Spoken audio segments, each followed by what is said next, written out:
मिली थी। मैंने पहले भी कहा, फिर दोहराता हूँ उस बात को कि सभी सांसदों की उनकी टिकट कटने जा रही है। जो एक सांसद हैं वो सीट बदलना चाहते हैं।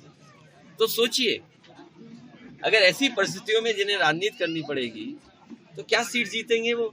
इसीलिए जानबूझ करके दूसरों की चिंता उन्हें ज्यादा है, उन्हें चिंता अपनी होनी चाहिए। और हमारे साथी ने जो पूछा कि भारत रत्न, ये भारत रत्न अपने वोट को बांधने के लिए दिया जा रहा है, ये सम्मान में नहीं दिया जा रहा है। सम्मान तो है खैर उस बात को, क्योंकि भारत रत्न है, लेकिन अपने वोट को बांधने के लिए।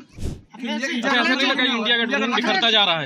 इंडिया गठबंधन होगा और हमारी कोशिश होगी कि सीट का बंटवारा जल्दी हो। जीत और सीट, इसी आधार पर हम लोग आगे बढ़ेंगे। कांग्रेस कह रही है कि आपने अपनी लिस्ट ऐसे ही निकाल दी, उनसे बातचीत नहीं हुई। बातचीत चल रही है, बातचीत हो रही है और सीटों के तालमेल को लेकर के जीत ही आधार है। गठबंधन के लिए जीत ही आधार है और उसी के तहत दोनों दल आपस में तय कर रहे हैं और बहुत जल्दी मुझे उम्मीद है कि दोनों दलों में सहमति बन जाएगी। इंडिया गठबंधन और पीडीए आने वाले समय में एनडीए को हराएगा। बजट कैसा रहा? देखिए, बजट बहुत ज़्यादा कंफ्यूजिंग इसलिए है कि गरीब और किसान के हाथ में कुछ नहीं आया और जो उम्मीद थी 10 साल बाद कि कम से कम आखिरी बजट में तो नौजवानों के भविष्य के बारे में सोचेगी सरकार, लेकिन जो बजट इतना बड़ा था वही बजट जो दुनिया में अपने आप को विकसित भारत बनाने का संकल्प ले रहा था। 80 करोड़ लोगों को इन्हें राशन देना पड़ रहा है। सोचिए, जिस देश में 80 करोड़ लोगों को राशन देना पड़ रहा हो, वो देश कैसे खुशहाल होगा?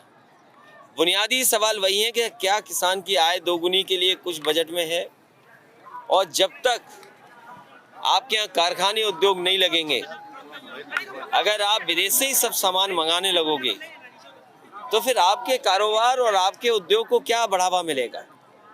इसलिए सरकार को सोचना होगा कि किसान खुशहाल हो, उद्योग कारोबारियों का सहयोग हो और किसी तरीके से नौजवानों के लिए नौकरी और रोजगार के अवसर पैदा हो। आपको सेहतमंद बनाने, हेल्थ की दुनिया के सब हाल बताने, आपको आपकी बॉडी के और करीब लाने, एक्सपर्ट्स के जरिए आपकी अवेयरनेस चमकाने, तंदुरुस्त रहना होगा नई लत।